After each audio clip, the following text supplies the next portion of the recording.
Fala galerinha do 8º ano, aqui é o professor Billy de Arte do Colégio Ateneu e vamos para a nossa 8ª aula.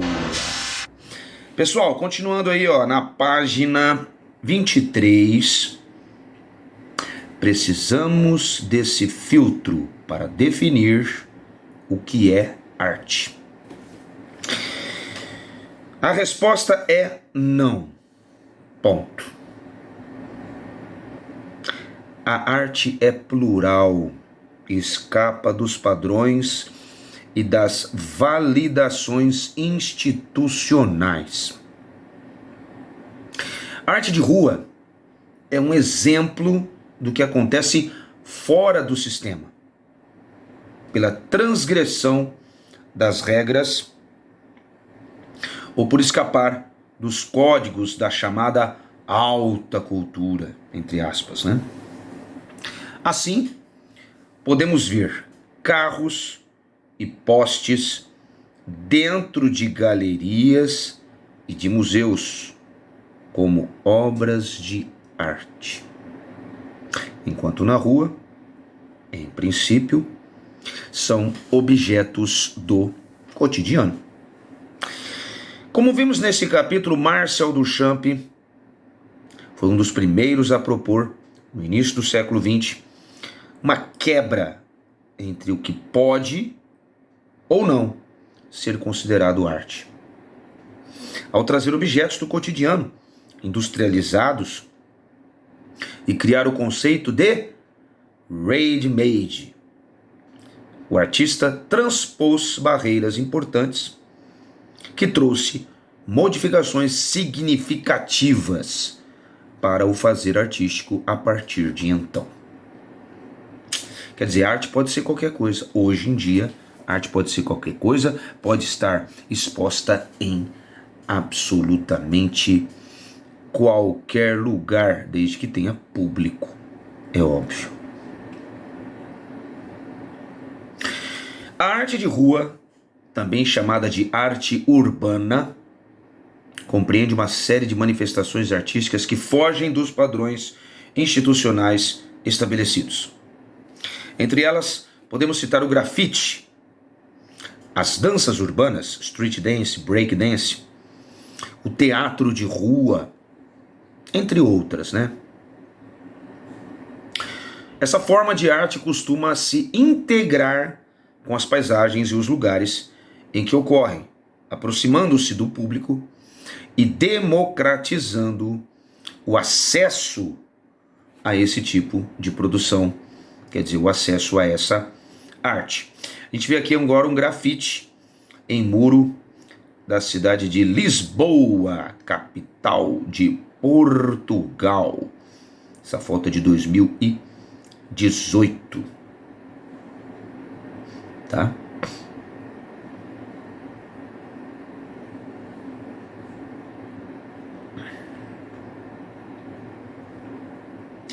Bom, segundo capítulo, o corpo no espaço e na arte.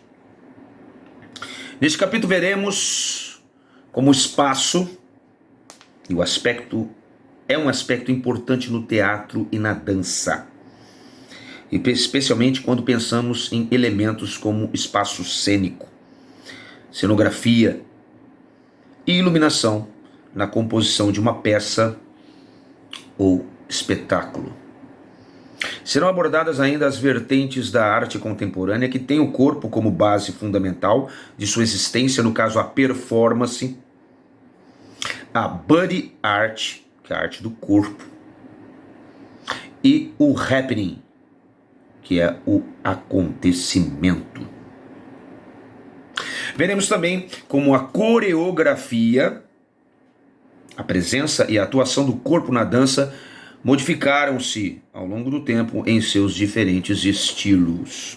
Bom, isso aí é uma sinopse do que a gente vai ver.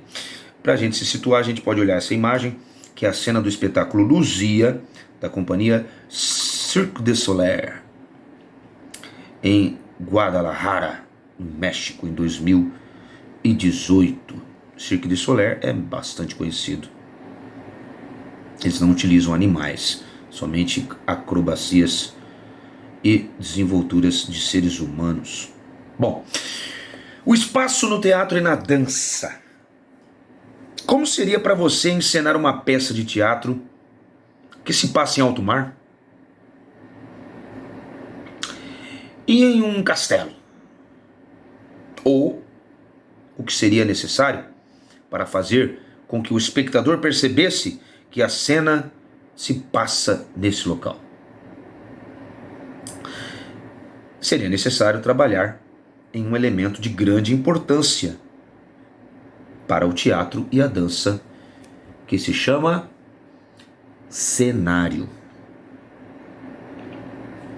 É a partir do cenário que o espetáculo pode trazer os espectadores para o interior de sua narrativa. Quer dizer, a ambientação pode ajudar a provocar sensações e emoções, contextualizar as histórias e reconstituir momentos históricos, gerando um aprofundamento da atenção e da compreensão do assunto e do enredo do espetáculo. Com certeza o cenário é fundamental, né, para que o público entre dentro da peça, entenda melhor a peça, né, o texto teatral. Edifícios teatrais. O espaço de um edifício teatral, de acordo com a relação entre espaço cênico e plateia, pode ser classificado em 3 tipologias principais apresentadas a seguir. Bom, nós temos no caso o teatro grego ou de arena. O que é o teatro grego ou de arena? É um espaço teatral que pode ou não ser coberto, no qual a plateia fica acima ou ao redor do palco, em formato de meia-lua. Na Grécia Antiga, as peças eram apresentadas em teatros com essas configurações ao ar livre. Observa essa imagem, tá? Que são ruínas do teatro na cidade de Hierápolis, que é a atual Pamukkale, na Turquia. Bem estilo Grécia Antiga, né? Ocupando aí os encostos dos morros, porque não existia ainda cimento, né? Então era pedra sobre pedra, lascada, polida, para as pessoas sentarem e apreciar. E tinha uma questão de acústica bastante envolvida nesse contexto. Tá bom? Bom, no teatro grego, a cena que correspondia a Xené era construída por uma parede, ou às vezes até grandes panos, que separavam a cena dos bastidores. Nesse momento o cenário passou a ser reconhecido, pois foram criados novas formas e estilos decorativos, como grandes painéis pintados à mão, que passaram não somente a complementar a cena, mas a fazer parte da própria encenação. A partir desse processo, surgiu a importância de um cenário que auxiliasse no desenvolvimento da ação teatral e, consequentemente, da cenografia. Gente, um teatro com cenografia é outra coisa, né? É outra coisa, dá um status maior, dá uma ambientalização maior, é outro espetáculo, né? Nós temos também um elisabetano. O elisabetano é um palco misto, que funciona em um espaço fechado, retangular, com 3 lados envolvidos pelo público. O teatro elisabetano recebeu esse nome por ter surgido durante o reinado de Elizabeth I da Inglaterra, rainha, né? Isso de 1558 a 1603. Então, a principal referência teatral desse período é o poeta e dramaturgo, que cria peças de teatro, é o famoso inglês William Shakespeare, que nasceu em 1564, morreu em 1616. Tá? E nós temos uma foto, um desenho, na verdade, feito por Johannes de Witt, do Teatro Swan, em Bankside, em Londres, que é o típico teatro elisabetano. Bom, você sabia que os projetos arquitetônicos teatrais eles devem apresentar uma série de setores estruturados que propiciam a realização do espetáculo? Os chamados apoios da área de cena. O palco fica localizado no interior da caixa cênica, juntamente com todas as suas estruturas de funcionamento, incluindo os maquinários cênicos. Depois nós temos, por fim, o palco italiano, que é outra característica, né, de teatro, que tem como característica principal a disposição frontal de palco e plateia, sendo o mais comum no teatro ocidental, que se tem notícia no teatro do Ocidente, que inclui o nosso espaço aqui, né, do Brasil. Esse é o interior, essa foto é o interior do Teatro Lírico Internacional de Milão, tá, no dia de sua abertura em 1894. Que luxo, né?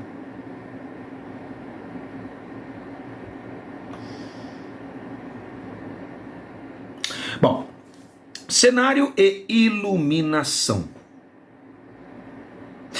Vários elementos compõem a elaboração do cenário de um teatro, dentre eles a iluminação. A iluminação faz parte do cenário, que é um recurso cenográfico de grande importância para o teatro e a dança. O ângulo de posicionamento das luzes é capaz de criar efeitos cênicos poderosos e resultados bastante significativos para o espetáculo. Os focos de luz podem destacar ou ocultar determinados detalhes do cenário, direcionar o olhar do espectador para um ponto específico do palco, criar atmosferas e dar ritmo a uma apresentação. Aí a gente vê a imagem de um espetáculo chamado Trabalhos de Rolfe, do Royal Ballet de Londres, de 2015. A gente vê um cenário aí ao fundo, né? Imagine essa apresentação sem esse cenário, né? Seria outra coisa. Você sabia? Você conhece o teatro de sombras? Uma técnica muito antiga, originada na China, na qual objetos ou bonecos de papel são manipulados para realizar as cenas. Nesse tipo de teatro, os focos de luz são responsáveis por criar a encenação por meio das sombras. Quer dizer, aparece somente a sombra num pano, não aparece o personagem físico, apenas a sombra. Bom, entre ação, vamos exercitar as possibilidades da iluminação. Mas nesse caso aqui seria uma atividade que a gente vai pular. Vamos lá para baixo. O corpo no espaço, performance, happening e body art. Então vamos aprender aí o que é performance, happening e body art. Em que forma de expressão artística o corpo é peça fundamental? Corpo humano. Sabemos que ele será a base expressiva em até mais de uma modalidade. No teatro, na televisão ou no cinema, o ator tem o corpo e a voz como ferramentas para representar o papel que lhe foi atribuído no roteiro. O roteiro é o texto de desenvolvimento do enredo de um filme, uma peça, um programa de TV, por exemplo, que apresenta a sequência das ações das cenas, bem como indicações técnicas para o cenário, a iluminação, a postura e a voz do ator, entre outros aspectos. Bom, então o personagem e suas características têm o corpo do ator como veículo representativo, tá? No caso do dançarino acontece um processo semelhante, mas a capacidade de representação está mais intensa, concentrada no corpo.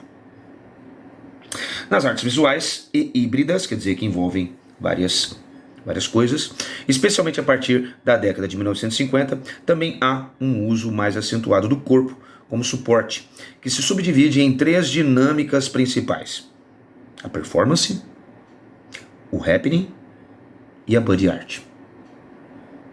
Essas 3 formas de expressão se inserem na arte contemporânea dos dias de hoje. Frequentemente se associam e, às vezes, até se confundem. Se parece bastante uma com a outra. Vamos entender passo a passo a performance. A performance, ela consiste em uma forma de arte que combina elementos de linguagens artísticas. Combina elementos de tipos de arte, como o teatro, a dança, as artes visuais e a música. Então tudo isso pode fazer parte. Então parece um teatro, mas não é. A fim de compor uma ação específica. Em geral, nesse tipo de manifestação não há participação do público. Então é uma manifestação que tem começo e fim, sem aviso prévio, que acontece em qualquer lugar, na praça, na rodoviária, no metrô, enfim, qualquer lugar, uma feira. Eles podem utilizar essas mídias todas e não precisa ter necessariamente fala, texto, tá? Pode ser alguma coisa escrita, um cartaz que essa pessoa, que esse ator, ou esse performance leva, mas pode ter música também envolvida, enfim, uma manifestação rápida. O happening já é um acontecimento, entre aspas, elaborado e apresentado pelo artista, que, assim como a performance, pode incluir e misturar elementos das artes visuais, do teatro, da dança, até da acrobacia e da música. Nesse caso, a participação do público é essencial para o desenvolvimento da ação. Então, o happening necessita do público participando. Já a performance, não. São muito parecidos, mas essa é a grande diferença. Na body art, o corpo é diretamente utilizado como suporte para a criação artística. Ele, o corpo, é o suporte. Sem ele, não existe arte. É o corpo do próprio artista que é a base estrutural do desenvolvimento da sua arte. Tá? Entenderam a diferença? Você sabia? Berna Healy é considerada uma das mais importantes artistas de performance do Brasil. Ela nasceu em Belém, no Pará, onde vive e trabalha como perita criminal e artista visual. Em 2014 realizou a marcante performance Cantando na Chuva, na qual visita um aterro sanitário com trajes elegantes, contrapondo a abundância e o descaso ambiental. Olha a foto dela. Claro, está fazendo uma alusão àquele filme Cantando na Chuva, né? Que é um clássico do cinema, mas ela está com uma roupa dourada, que nos remete a coisa, ao brilho, à riqueza, né? Fortuna. Mas ela está de máscara. Um tapete vermelho, mostrando a luxúria, mas contrastando com o lixo. Esse é um registro fotográfico dessa performance em 2014. Quando surgiram essas modalidades artísticas, né, representava uma alternativa transgressora frente ao objeto de arte tradicional, que é geralmente concreto e duradouro. Mas como registrar para a história esses trabalhos artísticos e impedir que eles desapareçam? Das inúmeras ações artísticas efêmeras, quer dizer, aquilo que dura pouco, temporário, né? Isso é efêmero. Como no caso do happening, da body arts e das performances, há diversos registros fotográficos e vídeos, tanto para exibi-los como para documentá-los para a posteridade. Então é através realmente desses artifícios que a gente perdura essa arte. Fotos e vídeos. Mesmo que o artista possa recriar sua obra em diferentes momentos, em diferentes lugares e contextos, ela nunca será a mesma. Fatores pessoais, externos e as interações com diferentes públicos fazem de cada experiência única. Por isso os registros são importantes. Por isso que as filmagens, as fotos são importantes, porque não é a mesma coisa que você levar um quadro de uma galeria para outra, de um museu para o outro. Tá? Existe a interatividade, existe esses momentos de clima. O clima pode estar calor, pode estar frio, pode estar chovendo, porque não é apenas dentro de uma galeria, é num espaço aberto. Então várias coisas podem acontecer. E isso pode também ser um suporte para o desenvolvimento da arte. Pode fazer parte da arte. As performances podem também se dar de maneira coletiva. Então, as performances. Como acontece na obra Divisor, da artista fluminense Lígia Pape, realizada pela primeira vez em 1968. O trabalho é constituído de um extenso tecido branco cheio de rasgos para que as pessoas coloquem a cabeça e caminhem juntas. Tá aí a foto, ó. Esse registro é de 1968 dessa performance. Imagina só as pessoas andando na rua com a cabeça dentro desse enorme pano branco. E aí? Vamos para onde? Quem que direciona o caminho? Eles têm que andar juntos, porque senão vai rasgar o pano. Tem que haver um diálogo ali, uma democracia. Né? Você sabia? Existem algumas performances que se estendem por diversas horas, dias ou anos. O artista taiwanês Tetchin Zi realizou uma série de 5 performances com duração de 1 ano, a partir de 1978. Entre 1980 e 81, ele realizou a performance de 1 ano, relógio de ponto, na qual registrava um cartão em um relógio de ponto a cada dia, documentando a ação por meio de fotografias. Nesse período, o artista não cortou o cabelo para mostrar a passagem do tempo. Olha que interessante, né? Esse artista, o artista taiwanês Tetchin Zi, mantém um site com registros de todas as performances que realizou. Vocês podem pesquisar.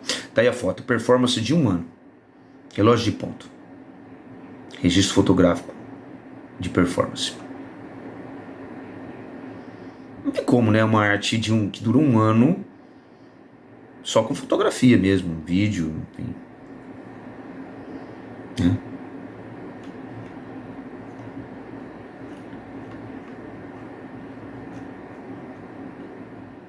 O corpo na dança, a coreografia que desenha no espaço. A dança, assim como a música e as artes visuais, acompanha a existência do ser humano desde seus primórdios, constituindo-se como uma série de impulso humano básico. No entanto, é impossível mapear a história da dança desde o seu ponto inicial, pois o movimento humano não deixa para trás um vestígio ou artefato físico, ao contrário das esculturas, das cerâmicas, das flautas, de ossos, entre outros objetos arqueológicos. Há registros indiciais, datados do Paleolítico, de imagens estáticas pintadas em paredes e tetos de cavernas que retratam o que poderia ser passos de dança. Também há registro em túmulos do Antigo Egito que retratam pessoas dançando. A história da dança, de que se tem registro mais consistentes, está relacionada à constituição do mundo moderno. Na Europa, por exemplo, o balé estava bem estabelecido desde o século XV, que vai de 1401 até 1500. A sociedade europeia dos séculos 17, 18 e 19 também já tinha em seu repertório uma série de danças formalizadas, como movimentos altamente coreografados, das quais homens e mulheres participavam. Um dos principais exemplos é a valsa, como tradicional nos bailes de gala e em casamentos. Foi de ambas as tradições, a antiga e a moderna, que a história da dança produziu a grande variedade de formas de dança populares existente hoje em todo o mundo. Aqui você vê um casal ou casais que dançam valsa em um salão de Viena, na Austrália. Essa foto é de 2014. Bom, a efemeridade dos movimentos, quer dizer, que duram um tempo e se esvaziam, somem, né? É um aspecto fundamental da dança. O dançarino costuma atuar com a memorização da coreografia, muitas vezes seguindo a notação de ritmo da música. Ao longo do tempo, a dança foi se modificando, inclusive em sua estrutura coreográfica, sendo marcante a ruptura que as danças moderna e contemporânea realizam com o balé clássico.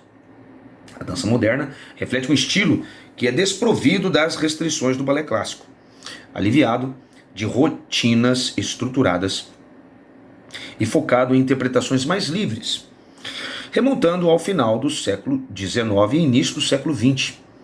A dança moderna surgiu do questionamento dos artistas em relação à rigidez formal do balé clássico. A dança contemporânea dos dias de hoje enfatiza a versatilidade e a improvisação, ao contrário da natureza rígida e estruturada do balé. Dançarinos contemporâneos concentram-se no trabalho de chão, usando a gravidade para puxá-los para baixo. A dança contemporânea, assim como a moderna, pode ser acompanhada de muitos estilos de música, ou mesmo ser executadas sem acompanhamento musical. Sim, sentindo os sons do próprio corpo. Você sabia? Pina Bausch, essa é a grande representante, é reconhecida como uma das coreógrafas mais influentes do século XX. Juntamente com a sua companhia, Pina Bausch desenvolveu a forma artística do teatro-dança. Teatro-dança, que combina teatro, dança e, evidentemente, performance. Sua abordagem não apenas rejeitou as convenções do balé clássico, mas também foi muito além das preocupações com princípios formais que caracterizam grande parte da dança moderna. Aqui a gente vê um espetáculo Lua Cheia, da companhia de teatro Pina Bausch, de Rumptal, na Alemanha, em 2006. Olha só, jogando água para cima, né? Dançando, jogando água com baldes no meio do palco. Não tem um cenário, o cenário é neutro, justamente para quando a luz incidir na água, a gente vê perfeitamente os desenhos que a água faz, né, no fundo. Totalmente fora dos padrões, né? Revolucionário. Bom, interligando saberes, a ginástica rítmica, vocês vêem muito nas Olimpíadas, é uma modalidade híbrida, quer dizer, envolve várias coisas, entre a dança e as ginásticas. Consiste na execução de movimentos corporais definidos, coreografados, lógico, com níveis de dificuldade diversos e realizados com o uso de um instrumento sincronizado com a música.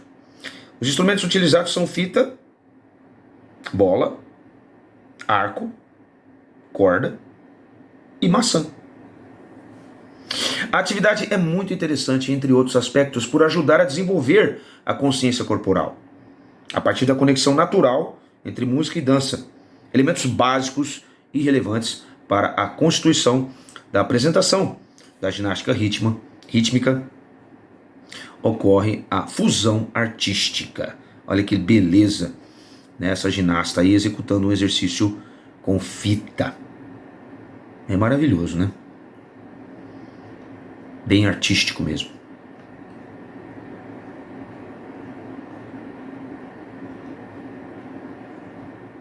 Bom, pessoal, por hoje é só. Obrigado.